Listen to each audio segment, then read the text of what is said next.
Hi friends, எல்லோரும் எப்படி இருக்கீங்க? இன்றைக்கி வீடியோவில் வீட்டிலேயே எப்படி சத்து மாவு ப்ரிப்பேர் பண்ணலாம் அப்படின்றது தான் ஃபுல்லாக எக்ஸ்பிளைன் பண்ணியிருக்கேன்.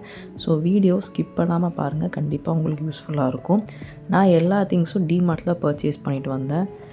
நம்ம சத்து மாவு ப்ரிப்பேர் பண்ணுறோன்னு நினச்சாலே கொஞ்சம் நிறையா திங்ஸ் வாங்க வேண்டியது இருக்கும். ஸோ உங்களுக்கு லோக்கலாக எங்கே கம்மியான விலைக்கு அவைலபிளாக இருக்கோ அங்கே வாங்கிக்கோங்க. நான் ஒவ்வொரு இன்க்ரீடியண்ட்டாக மெஷர் பண்ணி காமிக்கிறேன். ஃபஸ்ட்டு ராகி பார்த்திங்கன்னா 500 கிராம்ஸ் எடுத்துக்கணும். நெக்ஸ்ட்டு பார்த்திங்கன்னா கம்பு, இதுவுமே 500 கிராம் தான்.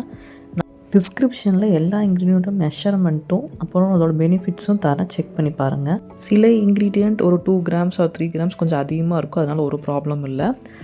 இது வந்து சாமை ரைஸ் வந்து 100 கிராம்ஸ். சிறுதானியத்தில் ஏதாவது ஒரு ரைஸ் எடுத்துக்கலாம், சாமை எடுத்திருக்கேன். அடுத்தது வெள்ளை சோளம், இது வந்து 500 கிராம்ஸ். அடுத்தது பார்த்திங்கன்னா பாசி பயிறு, இது வந்து 100 கிராம்ஸ். பாசி பருப்பு வேறு, பயிறு வேறு. உங்கள்கிட்ட பாசி பருப்பு இருந்தாலும் அதையும் நீங்கள் ஆட் பண்ணிக்கலாம். இதே ரேஷியோ தான், 100 கிராம்ஸ். அடுத்தது மக்காச்சோளம், நம்ம பாப்கார்னுக்குலாம் யூஸ் பண்ணுவோம் இல்லையா, அது வந்து 100 கிராம்ஸ். சோயா வந்து 200 கிராம்ஸ் எடுத்துக்கணும்.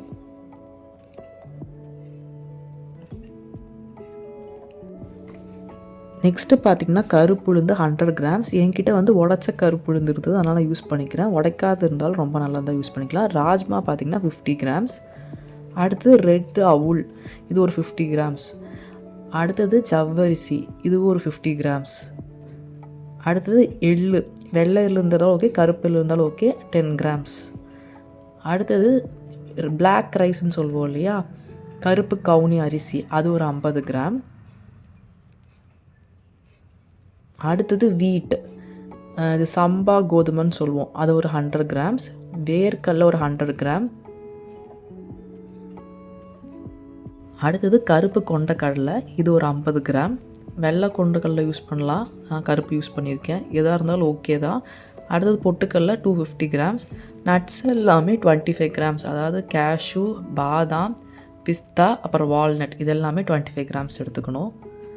அடுத்தது வந்து சுக்கு, இது வந்து ஒரு வாசனைக்காகவும் ஜீரணத்துக்காகவும் ஒரு 12 கிராம்ஸ் ஆட் பண்ணியிருக்கேன். நெக்ஸ்ட்டு எப்படி பண்ணுன்ற ப்ரொசீஜருக்குள்ளே போகலாம். ஃபஸ்ட்டு பார்த்திங்கன்னா ராகியை வந்து நல்லா கழுவி காய வைக்கணும். ராகியில் நிறைய அழுக்கு இருக்குங்க, பாருங்கள் தண்ணி எவ்வளோ கலங்களாக இருக்குதுன்னு. அதனால் வந்து தண்ணி அந்த கலங்கள் போகிற அளவுக்கு நல்லா வந்து கழுவி சுத்தமாக வந்து காய வைக்கணும். அந்த தண்ணி கலர் வந்து ஒயிட் கலரில் மாற வரைக்கும் கழுவுங்க. நான் ஒரு 5-6 டைம்ஸ் கழுவுனேன். கழுவி நல்லா ஸ்ட்ரெயினரில் கொஞ்சம் நேரம் வடியை விட்டுட்டு இந்த மாதிரி பிளேட்டில் போட்டு நல்லா வெயிலில் காய வச்சு எடுத்துக்கணும். அதே மாதிரி சாமை ரைஸும், மித்ததெல்லாம் கழுவ வேண்டியதில்லை, இது ரெண்டையும் நல்லா கழுவி வெயிலில் காய வச்சு எடுத்துக்கோங்க.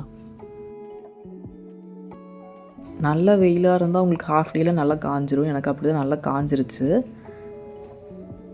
இப்போ ஒவ்வொரு இன்க்ரீடியண்ட்டும் நம்ம வறுக்கணும். சத்து மாவு பொறுத்த வரைக்கும் இதுக்கு தான் டைம் எடுக்கும். கொஞ்சம் நல்லா வறுத்து பக்குவமாக அரைக்கும் போது தான் சத்து மாவு நல்லாயிருக்கும். ரொம்ப கருக விட்டுட்டோம்னா வச்சுக்கோங்க, சத்து மாவே வாசமே மாறிடும். ஃபஸ்ட்டு ராகியை தான் நல்லா வறுத்துக்கணும்.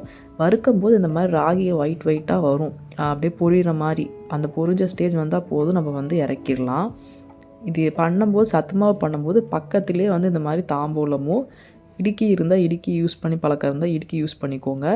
இல்லைனா வேஸ்ட் கிளாத்து பக்கத்துலேயே வச்சுக்கோங்க. ஏன்னா டக்குன்னு நம்ம வந்து வறுத்து அதை வந்து நம்ம கொட்டிட்டு அடுத்தது வறுக்கணும், அந்த மாதிரி தான் இருக்கும். கம்பும் நல்லா வறுத்துக்கலாம், கம்பு அதே மாதிரி பொரியும். இந்த ஸ்டேஜ் வந்தோடனே நம்ம வந்து அதை வந்து தாம்பூலத்தில் கொட்டிட்டு அடுத்த இன்க்ரீடியண்ட் வறுக்கலாம். அடுத்தது பார்த்திங்கன்னா சோளம் தான், அதையும் நல்லா வறுத்துக்கணும். இதுவுமே பொரியும். கம்பு, ராகி, சோளம், இது மூணுமே பொரியறதை வச்சு நம்ம கண்டுபிடிச்சிக்கலாம் வறுத்து இருக்கா இல்லையா அப்படின்னு. ரொம்ப கருகு விட்டிங்கன்னா சத்துமாவு வாசம் வேறு மாதிரி ஆயிரும். அதனால் கொஞ்சம் பக்கத்துலேயே இருந்து, உங்களுக்கு இதுதான் ஃபஸ்ட் டைம்னால் கொஞ்சம் சிம்லேயே வச்சு பண்ணுங்கள். அடுத்து பச்சைப்பயிறு, இதையும் நல்லா வறுத்துக்கணும். பச்சைப்பயிறு எப்படி கண்டுபிடிக்கணும், அது நல்லா ப்ரௌன் கலரில் மாறும், அப்போ நல்லா வாசனை வரும். இதை வச்சு நம்ம கண்டுபிடிச்சிக்கலாம். பார்த்திங்கன்னா ப்ரௌன் கலரில் மாறிடுச்சா, இப்போ நம்ம வந்து இறக்கிடலாம். நெக்ஸ்ட்டு மக்காச்சோளம் தான், இதையும் போட்டு நல்லா வறுத்துக்கணும். மக்காச்சோளம் பொறுத்த வரைக்கும் நல்லா பொரியும், பாப்கார்ன் மாதிரி. கொஞ்சமாக பொரிஞ்சால் போதும், ஃபுல்லாக பொரிய விட்டுறாதீங்க, அது வேறு மாதிரி ஆயிரும். 1-2 பொரிஞ்சால் போதும். இப்போ நம்ம வந்து மாற்றிடலாம். அடுத்த இன்க்ரீடியன்ட் பார்த்திங்கன்னா சோயா, இது வந்து பொரியெல்லாம் பொரியாது, இது நல்லா வறுக்கணும். ப்ரௌன் கலரில் மாறினே நம்ம இறக்கிடலாம். சில இன்க்ரீடியண்ட்லாம் வந்து 2 இன்க்ரீடியண்ட்டாக போட்டு கூட வறுக்கலாம், கம்மியான குவான்டிட்டி இருந்தால். நம்மளுக்கு கொஞ்சம் ஈஸியாக இருக்குது அப்படி பண்ணும்போது. ஆனால் ஒரே சைஸில் இருக்கணும் 2 இன்க்ரீடியன்ட். அப்படி இருக்குது இன்க்ரீடியன்ட் வந்து வறுத்துக்கணும். அடுத்தது வேர்க்கடலை வறுக்கிறேன். என்னோடது வறுக்காத வேர்க்கடலை, அதனால் வறுத்துக்கிறேன். வறுத்த வேர்க்கடலையாக இருந்தால் அப்படியே போட்டுக்கலாம், லைட்டாக ஹீட் பண்ணிட்டு மட்டும் போட்டுக்கலாம். அடுத்தது செவப்பவுல். ஒயிட் அவுல் இருந்தாலும் அதை யூஸ் பண்ணலாம். செவப்பவுல் கொஞ்சம் நல்லது, அதனால் அதை எடுத்துக்கிறேன். அதையும் நல்லா வறுத்து அது புரிஞ்சுன்னே மாற்றிக்கலாம். இப்போ பார்த்திங்கன்னா ஜவ்வரிசியும் கருப்புளுந்தையும் ஒட்டுக்கா போட்டு வறுத்துக்கிறேன். என்னோடய கருப்புளுந்து வந்து ஸ்ப்ளிட்டட், அதனால் வந்து 2 சைஸும் ஒரே மாதிரி இருக்குது, அதனால் போட்டு நான் வறுத்துக்கிறேன். கருப்புளுந்து பார்த்திங்கன்னா நல்லா இந்த மாதிரி ப்ரௌன் கலரில் மாறி வரும். அடுத்து ஜவ்வரிசி வந்து நல்லா வாயில் போட்டு பார்த்திங்கன்னா நல்லா பொரிஞ்ச மாதிரி இருக்கும். அந்த ஸ்டேஜ் வரும்போது நம்ம இறக்கிடலாம். இந்த மாதிரி சத்து மாவு வந்து நம்ம ப்ரிப்பேர் பண்ணி வைக்கும்போது ரொம்பவே யூஸ்ஃபுல்லாக இருக்கும். நீங்கள் வந்து பிரேக்ஃபாஸ்ட் ஸ்கிப் பண்ணுறீங்கன்னா கண்டிப்பாக அது பண்ணி வச்சுக்கோங்க. மார்னிங் வந்து இது ஒரு டம்ளர் குடித்தாலே போதும். எல்லா நியூட்ரியன்ஸும் அப்புறம் ப்ரோட்டீன் எல்லா பெனிஃபிட்ஸும் நம்மளுக்கு கிடைக்கும். இப்போ பார்த்திங்கன்னா நல்லா வறுபட்டுருச்சு. நான் கோதுமையை மாற்றிக்கிறேன். அடுத்தது பொட்டுக்கடலை வறுக்கணும். பொட்டுக்கடலை கொஞ்சம் சீக்கிரமாக வறுபட்டுரும், அதனால் பார்த்து பண்ணுங்கள். சத்து மாவு வறுக்கும்போது நல்ல பெரிய வடைச்சட்டி, அதுவும் அடிகனமான வடைச்சட்டின்னு சொல்லுவோம் இல்லையா, அந்த மாதிரி இருக்கணும். இல்லைனா பொருள்லாம் கருகி போயிடும். நெக்ஸ்ட் நட்ஸ் வந்து வறுக்கிறேன். ஆல்மண்டும் கேஷ்யூஸும் வறுக்கிறேன். குழந்தைங்களுக்குமே சத்து மாவு வச்சு நிறையா ரெசிபிஸ் டிஃப்ரெண்ட்டாக பண்ணித்தரலாம். இடியாப்பம் பண்ணித்தரலாம், அப்புறம் சப்பாத்தி பண்ணித்தரலாம், அப்புறம் கொழுக்கட்டை பண்ணித்தரலாம். அப்கமிங் வீடியோஸில் கண்டிப்பாக எல்லா ரெசிபிஸும் நான் ஷேர் பண்ணுறேன். நெக்ஸ்ட்டு பார்த்திங்கன்னா ராஜ்மாவும் கொண்டக்கடலையும் தான் வறுக்கிறேன். இது ரெண்டும் ஒரே சைஸுன்றனால ஒட்டுக்கா வறுத்து நம்ம வந்து இது பண்ணிக்கலாம். எல்லாம் நல்லா வறுக்கும்போது தான் கெட்டு போகாமல் இருக்கும், பூச்சி பிடிக்காமல் இருக்கும். நட்ஸு வந்து பிஸ்தா வால்நட், இது ரெண்டும் ஒட்டுக்கா போட்டு நல்லா வறுத்துக்கிறேன். நட்ஸுமே வந்து நல்லா ப்ரௌன் கலரில் அண்ணே மாற்றிக்கலாம். நான் கொடுத்துருக்க எல்லா இன்க்ரீடியண்ட்டும் போடணுமானா இல்லை, உங்களுக்கு சில இன்க்ரீடியண்ட் இல்லைன்னா விட்டுட்டு பண்ணலாம், ஒரு ப்ராப்ளம் இல்லை. நெக்ஸ்ட்டு வெள்ளை எள்ளு போட்டு நல்லா புரிஞ்சுனே மாற்றிக்கோங்க. அடுத்தது சுக்கும் ஏலக்காவும் போட்டு நல்லா வறுத்துக்கணும். ஏலக்காய் சும்மா வாசனைக்காக ஒரு 4 தான் போடுறேன். இந்த அளவுக்கு போட்டால் மட்டும்தான் நம்ம வந்து கூழ் வந்து கரைச்சி மோர் போட்டு குடிக்கும் வாசனை அதிகமாக இருக்காது, இல்லைனா ரொம்ப வாசனையாக இருக்கும். அதனால தான் நான் கம்மியாக போடுறேன்.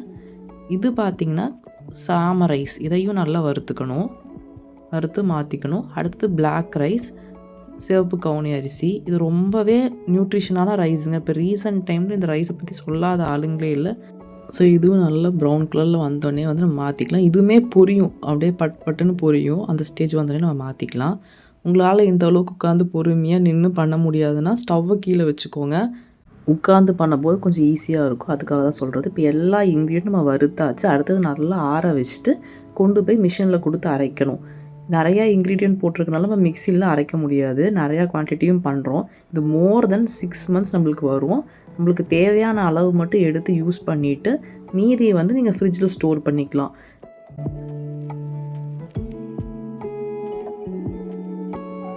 அவ்வளோதான் ஃப்ரெண்ட்ஸ், நம்ம மிஷினில் கொடுத்து அரைச்சி வந்தாச்சு. அரைக்கும்போது நல்லா நைஸாக அரைச்சிக்கோங்க. ஃபர்தர் வீடியோஸில் நிறையா ரெசிபிஸ் பண்ணி காமிக்கிறேன். ஸோ சப்ஸ்கிரைப் பண்ணிடுங்க. பாய்.